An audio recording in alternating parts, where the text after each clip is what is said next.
I spent 25 years serving a family that called me the help, only to discover that I owned more of their empire than all of them combined. They had erased me from their will, but they didn't know my mother had left me something.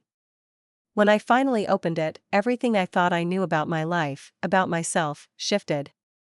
I remember the exact moment it all changed, the moment that split my world into before and after.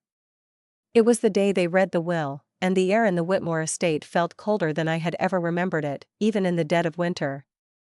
The Whitmore estate had always loomed like a palace, intimidating and unwelcoming. Polished marble floors gleamed under the glow of crystal chandeliers that cost more than my childhood home had been worth. Massive oil-painted portraits of stern ancestors stared down from the walls, their eyes seeming to judge my very presence, as if they knew I didn't belong.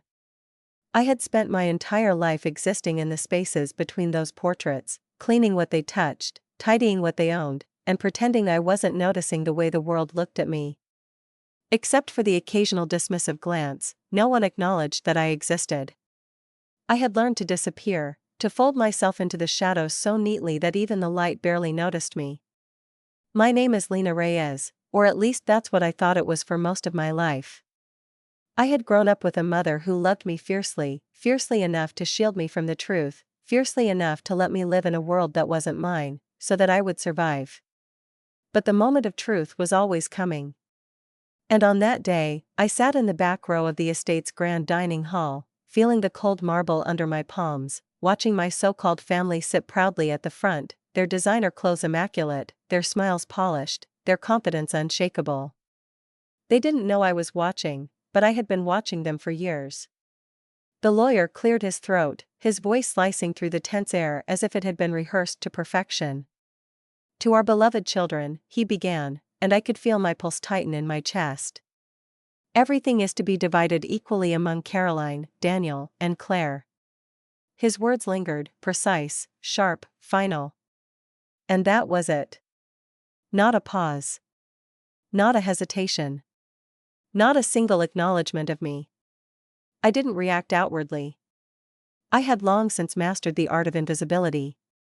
Years of service in a house like that teach you that showing emotion is a weakness, and weakness can be exploited. But inside, something dropped. A piece of me I hadn't realized was holding on let go, sinking into a quiet abyss. I hadn't expected money, I had never cared about that, but I had expected acknowledgement. A nod. A glance. A recognition that I had existed, survived, and served. But there was none. Caroline, with her perfect smile and carefully practiced words, leaned slightly toward me. "You've always been well taken care of," she said. "My parents were generous." Generous. The word rang in my ears like a slap. It wasn't daughter, not even a family friend, it was payment for convenience, a polite excuse for erasure. Daniel said nothing. Claire avoided my eyes, and in that moment, 25 years of my life felt erased, folded neatly into the void between their polished smiles. I should have walked away then. I should have let the doors of the Whitmore estate close behind me, swallowed me whole like it had always tried to. But something stopped me. A whisper, soft and familiar, from the recesses of memory. My mother's voice, telling me that when the time came, I would understand. I didn't know how. I didn't know what she meant. But I held on to it, that fragile thread of promise. That night, I returned to my small apartment, a cramped space that smelled faintly of my mother's lavender soap and old books. I sat at the kitchen table and held the silver pendant she had left me, the one I had tried to open 100 times before. It had been a relic of mystery for years, a piece of metal that seemed insignificant, yet I had sensed it carried weight beyond its size. This time, it clicked. Inside was a tiny memory card and a folded note, brittle with age. My hand shook as I inserted the card into my laptop, heart hammering as if it could escape my chest. One file appeared, labeled simply, "For Lena." My fingers hesitated over the play button. I could feel the air thicken around me, a quiet suspense that seemed to stretch time itself. When I pressed play, my mother appeared on the screen, older than I remembered, her face etched with gravity and sorrow. She looked straight into the camera, into me, as though she could pierce the walls I had built around my own disbelief. "If you are watching this," she began, her voice steady but heavy, "then I am gone. And they have already done what I feared." Her eyes softened, a touch of warmth cutting through the weight of her words. "But Lena, you need to know the truth. You are not who they told you were. You are not just my daughter." Her pause made me lean closer. My stomach knotted. "You are his daughter too. Richard Whitmore." The world tilted. My breath caught in my throat.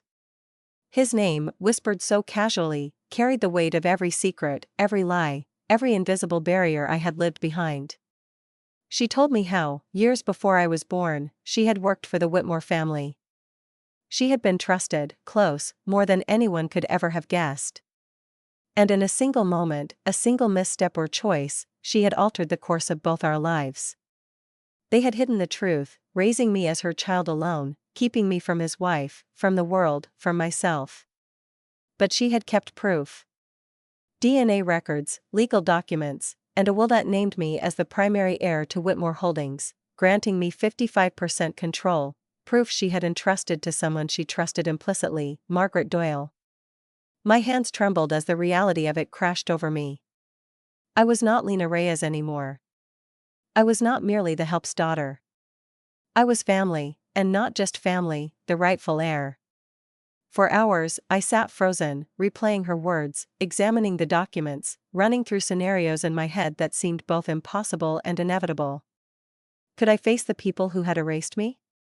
Could I claim a world that had always been theirs, but was, by right, mine? My heart raced at the thought of confrontation, and yet, deep down, a quiet fire sparked. 3 days later, I walked into Whitmore headquarters.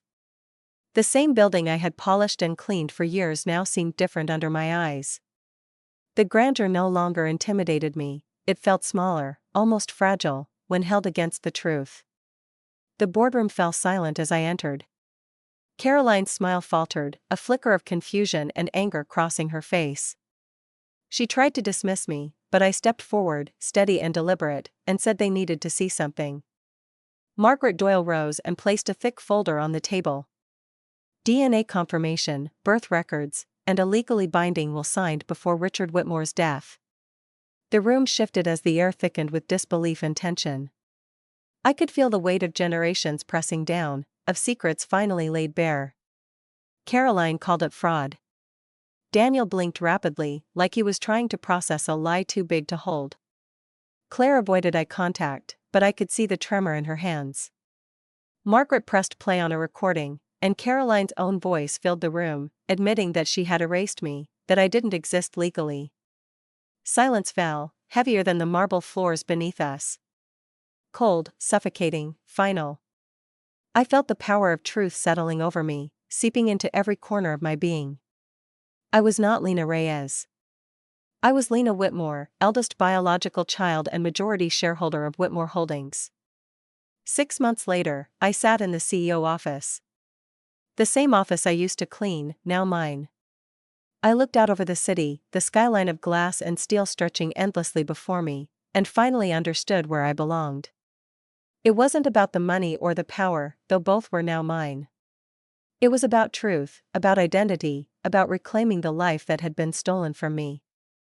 That evening, I returned to the small house where my mother had raised me, where love had always been genuine, untainted by greed or secrecy. On the table lay her old recipe book and a photo of us with the man who had been my father all along. My phone buzzed with a message asking about dinner, and for the first time in years, I smiled freely. "Yes," I replied. "Family dinner." The words felt strange, yet comforting, like reclaiming a piece of myself that had been missing. As the sun set, I touched the pendant around my neck, now open, now understood. The weight of years, of secrets, of silence lifted slightly, and I realized something profound. They had tried to erase me, but the truth does not stay buried, and neither do people like me. I was never just the help. I was always the heir. And now, finally, I could live like it.